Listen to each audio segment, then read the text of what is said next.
नमस्कार, CSK news में आपका स्वागत है दोस्तों। आज हो गया 11 सितंबर। फटाफट ब्रेकिंग न्यूज़ निकल के आ रही है दोस्तों। बिग ब्रेकिंग, जहां गोगरा हॉट स्प्रिंग से 12 सितंबर तक पूरी होगी भारत चाइना की सैन्य वापसी। विदेश मंत्रालय का आया है बड़ा जवाब। दूसरी बड़ी अपडेट, जमीनी विवाद के बाद रजौरी में धारा 144 लोगों को घरों में ही रहने की सलाह दी गई है।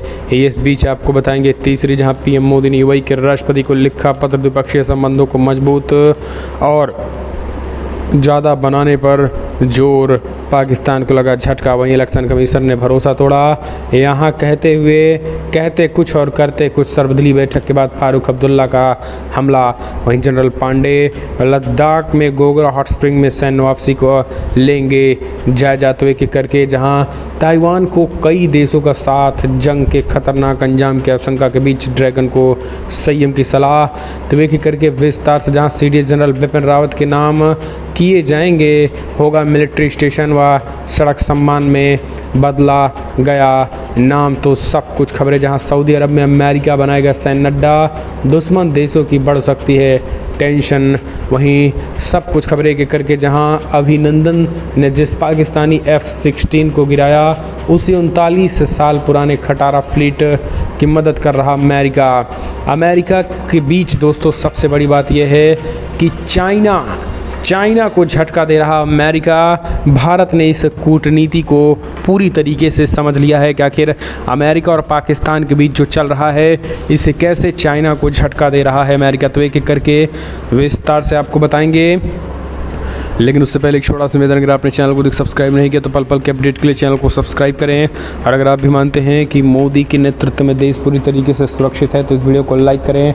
दोस्तों दरअसल पहली बड़ी अपडेट निकल के आ रही है। पूर्वी लद्दाख गोगरा हॉट स्प्रिंग में 12 सितंबर तक पूरी होगी भारत चीन की सैन्य वापसी। लगातार पीछे हट रही हैं सेनाएं। भारत के थल सेना चीफ जनरल मनोज पांडे लेंगे जायजा, लद्दाख पहुंचे हैं। दरअसल दोस्तों भारत और चाइना पूर्वी लद्दाख के गोगरा हॉट स्प्रिंग इलाके में सैन्य बलों की वापसी की प्रक्रिया 12 सितंबर तक पूरी करेंगे।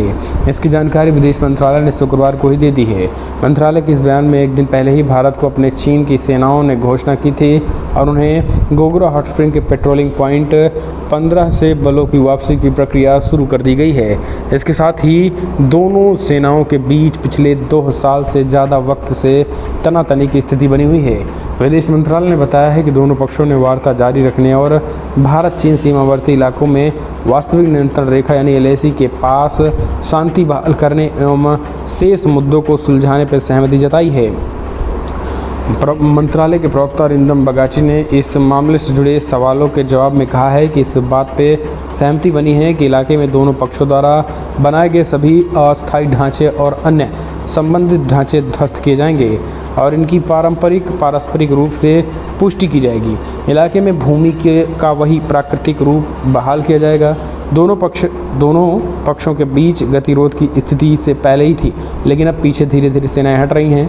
गोगरा हॉट स्प्रिंग सैन्य की वापसी का जायजा लेने जनरल मनोज पांडे भी पहुंचे और उन्होंने देखा सब कुछ सही चल रहा है। 12 तारीख तक ये पूरा सिस्टम खत्म हो जाएगा।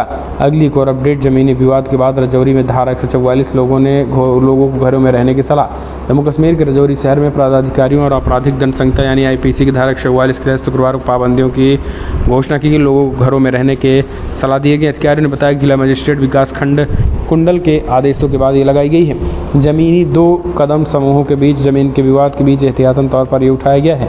हम चलते हैं, एक और अपडेट निकल के आई है। पीएम मोदी ने यूएई के राष्ट्रपति को लिखा पत्र, द्विपक्षीय संबंधों को ज़्यादा मजबूती देने पर है जोर। दरअसल प्रधानमंत्री मोदी ने जो है वो, हमने आपको बताया कि कैसे लगातार जो है वो प्रधानमंत्री मोदी ने अब यूएई को अपनी तरफ खींचने की तैयारी की और इसी तैयारियों के बीच जो है वो कहीं ना कहीं एक तरीके से चाइना को बड़ा झटका दिया, पाकिस्तान को और सऊदी अरब को पत्र लिखा हुआ है और ये कहीं ना कहीं एक तरीके से बड़ी बात है। अगली एक और अपडेट निकल के आ रही है। चीनी सीमा पर पूर्व CDS को बड़ा सम्मान, बॉर्डर पर बनी सड़क, मिलिट्री कैंप, प्रवेश द्वार का भी जो है वो उद्घाटन किया है नाम CDS के।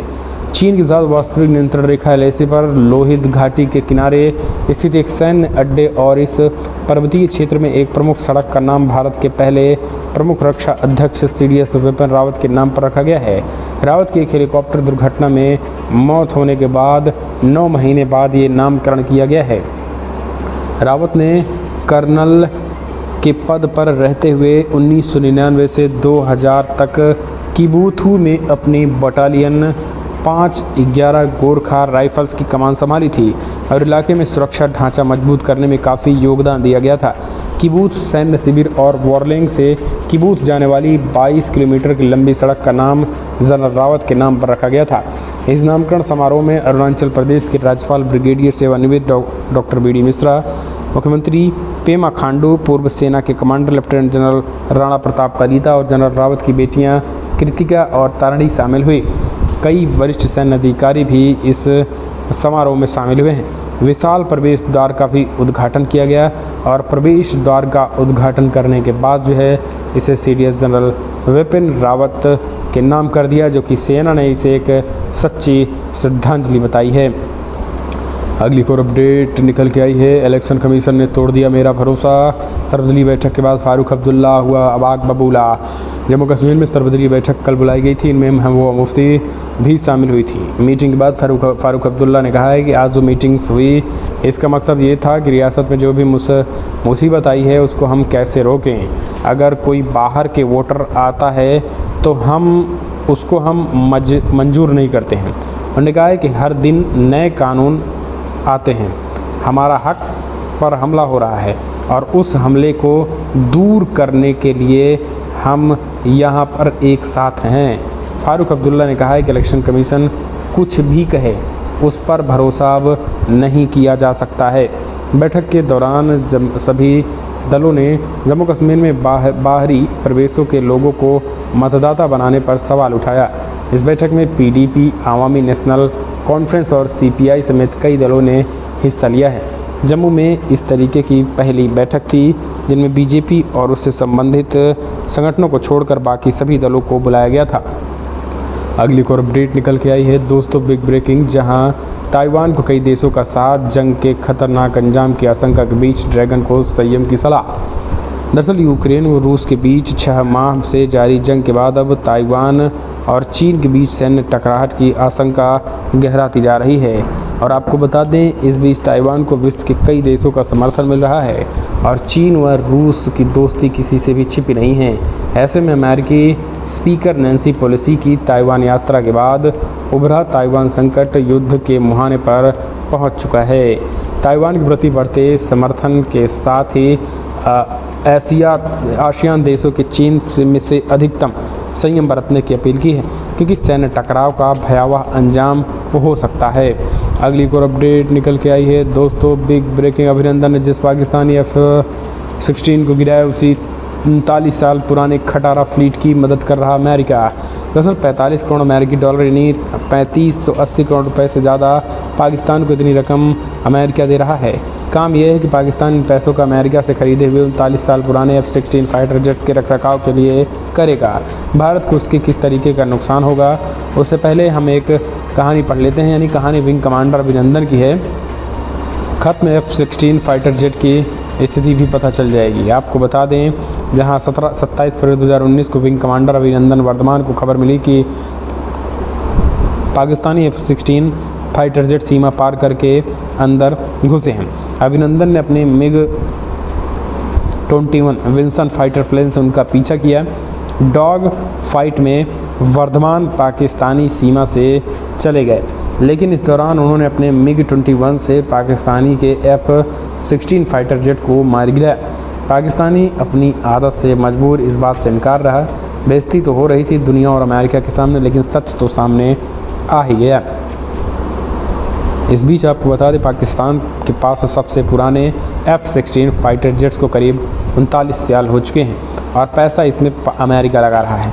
हालांकि कूटनीतिक जानकारों का मानना है कि पाकिस्तान को चाइना से दूर करने के लिए अमेरिका एक नया जाल बुन रहा है, जिस जाल में पाकिस्तान बखूबी फंस भी गया है और पाकिस्तान इसी के ज़रिए चाइना को पाकिस्तान को चाइना से न केवल दूर करेगा बल्कि चाइना को अलग थलग करने और चाइना के रक्षा उत्पादों को जो है वो कहीं ना कहीं एक तरीके से दुनिया में तमाम देश जो चाइना के पर निर्भर हैं उनकी निर्भरता को भी कम और कमज़ोर करना अमेरिका की रणनीति है।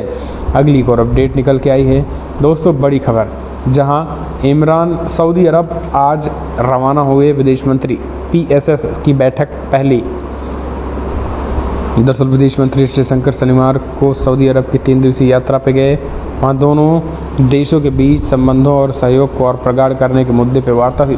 भारत सऊदी अरब रणनीतिक साझेदारी परिषद की रूपरेखा के तहत स्थापित राजनीतिक, सुरक्षा, सामाजिक, सांस्कृतिक सहयोग समिति की पहली बैठक की वो अध्यक्षता करेंगे।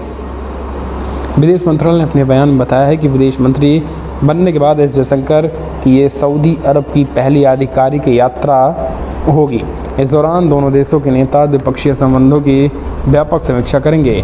PSC समिति के 4 संयुक्त कार्य समूहों, राजनीतिक और काउंसलर के तहत प्रगति पर चर्चा करेंगे।